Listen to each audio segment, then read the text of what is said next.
Good afternoon, everyone. General Manager Steve Staios here. He'll take your questions.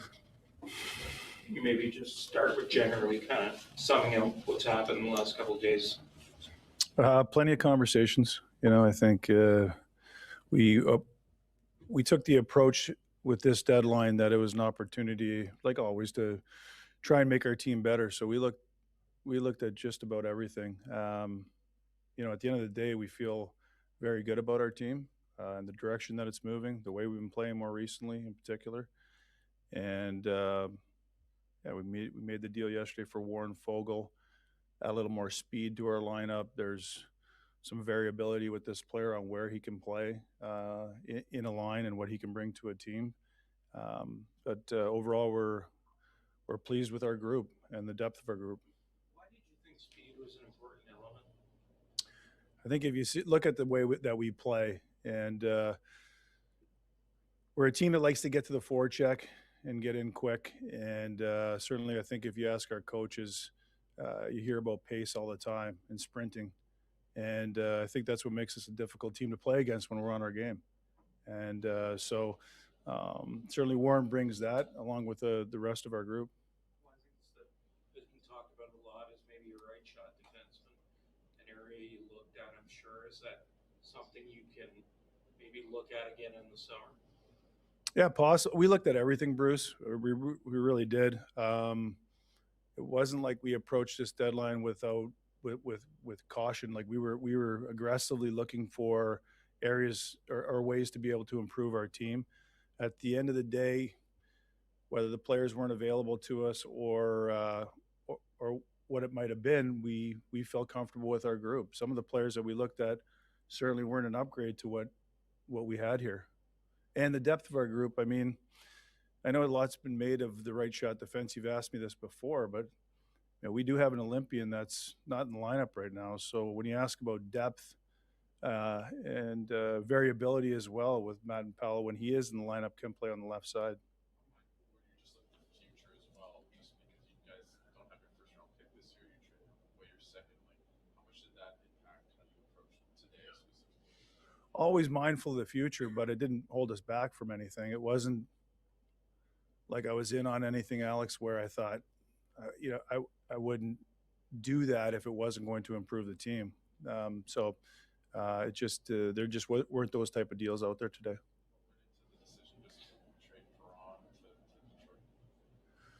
Well, again, I touched on the speed with Warren Fogle. He's a big body who can skate. He had back-to-back 20-goal seasons. We like that makeup of player. David was a good player for us. He brought a little bit of what we needed at the time with what David brings with his, experience and competitiveness at a time where this group was continuing to grow. We've certainly taken that next step as a group. But we felt like getting a guy like Warren into the lineup that can play the right and left side and get in on the forecheck, gets to the front of the net, big body, fits our style of play.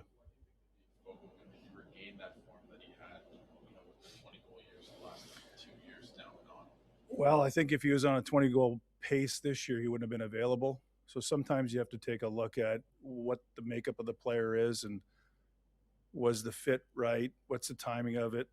There's always a bit of a question when a good player like that is available. But we feel like just because the makeup of that player in particular, and the way he plays the game and our style of play and the way our coaches like to play, we feel like it's a good opportunity for him to get back to his game and for us to get a very good player. Steve, just to piggyback on Alex's question, we were trying to fix, you don't have a second or first round pick this year. Can you speak to the challenges and the complications of trying to improve your team and preserve or create a window of competitiveness while managing that future? Certainly different, I think, than other teams. Everybody's in different phases, but we don't have the benefit of those draft picks accumulated over time. So we have to be strategic on how we continue to build the team. And I think we've done a good job. My scouting staff's here. They bust their tails all year to be able to give me the information to be able to make some decisions. And we've been we've been mindful of the picks that we put out and where we put them out. But I'm not saying we weren't. If we were in on something, that we wouldn't look at that as well. So it's a there's certainly some strategy to it. Looking for value players and at the right time in their career and the fit with us as well. Did the last few games, the last sequence affect your approach for today? Not really, honestly. Like even before we went on this stretch, I still had belief in the team. I don't think that we're all pleased. We're not pleased with where we are in the standings yet. We feel like we're a better team than last year. I was approaching it as an opportunity to make the team better. And I think we took a small step there. But, I mean, certainly I think we have the confidence when we watch our team play, in particular the 10-game stretch that we've been on, going on the break and then coming back and being able to play consistently like that is it's encouraging for this group. With Fogle having another year left on his deal, was that, sort of archetype of player a focus for you in this deadline with extra time? We like that. We like that we have him next year. I mean, if you look at our roster going into next season, this team continues to stay solid and grow. We'll have some decisions to make, but time will tell. Like, I mean, on the fit, well, not just Fogle, but the group and how they continue to grow and ascend. But I think we can all agree that we're a better team this year than we were last year. And the belief is if we continue to play this way, we're going to give ourselves a good chance to get in. Holiday didn't play last night. Was that why did he play? Was it an injury? Was it trade related? What was that? We really needed a win, so we put Curtis McDermott in. I think we just went off the record with Dermy in the lineup. No, it's coach's decision on the lineup and the roster, but I think the group last night and talking to the coaching staff felt like we talk about everything, like Calgary coming off a loss at home. They're a physical team. They certainly don't cheat you on effort, and they showed in the 60 minutes. We won the game, but full credit to that group because they continue to work. And when you go into games like that, Dermy can be a deterrent, and that was the reason. Steve, obviously stands right this second. You're on the outside of the playoff picture looking in, but to your point about this stretch of game, 9 points in your last 10 games, what are you kind of hearing, or what's kind of just the message about like what the guys are going to be doing over the next little stretch to keep this momentum going?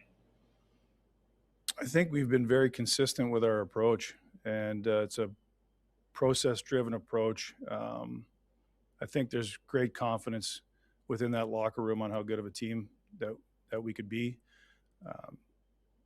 They push each other every day. I mean, they come to work, and I think we're all proud of that. They haven't been disheartened by. They're not pleased with, but I know they're not disheartened with or lost any belief in the team because of where we are in the standings.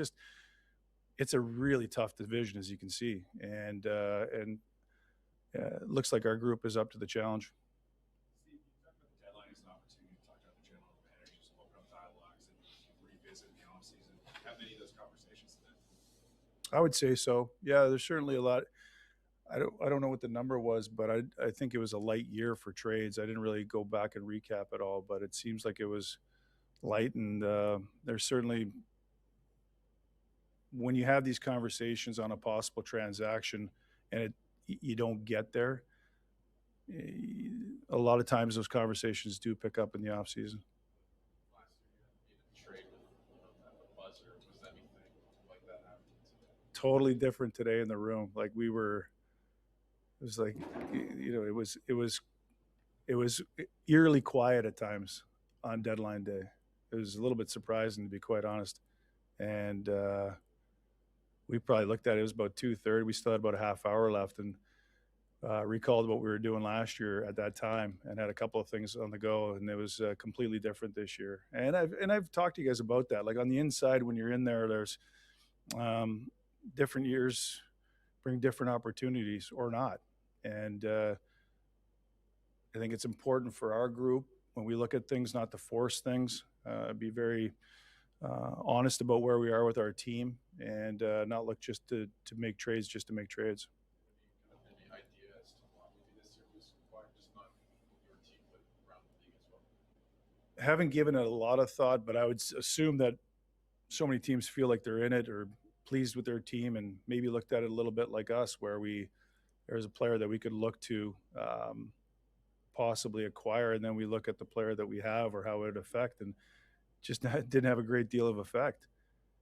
And I think a lot of teams probably went through that process the way we did, and we hammered away at it. Like, because there was nothing, I think we even got even in more detail on trying to get creative to see what might be available or what might fit. And it was a good day. I was proud of the process. These guys, again, they work extremely hard.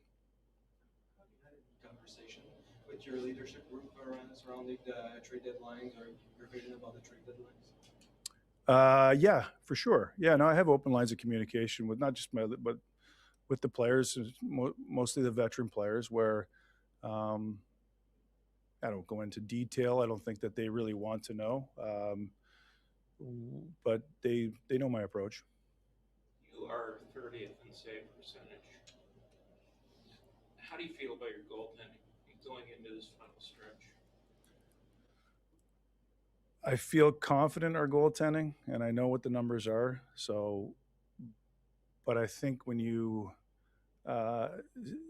goaltending is the toughest thing I think that we have to evaluate when we're going through our process, because there's, the good goaltenders that go through bad stretches or years where they're not playing up to expectation. But I feel confident in Linus. I think James has been a real pillar for us. He's just a true pro. Comes in and he works. And I think that, and you can see as they've played and our team's played of late, I think our confidence is growing. Into the goaltending position to add at the deadline? We looked at everything, really. I think, yeah, we certainly did. I have to be honest. We looked at everything in every position, and we feel comfortable with what we have. Steve, how impressed maybe are you of your group as a whole, just as the team and everyone else has kind of navigated some stuff that obviously you couldn't have predicted through the season? Linus taking his personal leave, the post-Olympics stuff, just a lot of noise. How impressed are you with the team as they've navigated through some of these things this year? I think when you're a professional athlete, you grow accustomed to having to deal with that. Certainly, I think this year we were probably a little bit more intense at certain times. The group cares for one another. I think they know that they have my support and the organization's support, which is helpful when you go through times like that. And we do our best to block out the noise. We enjoy being at the rink. We enjoy competing together. We try not to let anything outside of that room bother us. Now, but there's times for sure where it was a little bit more intense. But I think the culture that we've created here with the honest and open communication and the support, I think certainly helps our players feel more comfortable going through those situations. Steve, you obviously had a very important win last night in Calgary, and you have a number of expiring contracts at the end of the season, like deaf guys. How important was last night's result? Did you ever have serious conversations about potentially selling off some of those UFAs? Not really. No, I think when you look at it, if our team was 4 points better or 8 points better in and around, you'd probably be looking for players that I have now on our team that are expiring, to be able to play these minutes and play these games and play in these situations down the stretch. So I was comfortable getting through the deadline without making any moves there. I just got to stop you because no press conference would be complete without this question. Is there any chance of getting your first round pick back, or? You are relentless. That is not in my area, if you know what I mean. I think if those conversations are going on, I don't know about it. And I'm managing the team under the circumstances as they are now. No. Thanks, guys. Yeah, appreciate it. can't believe they were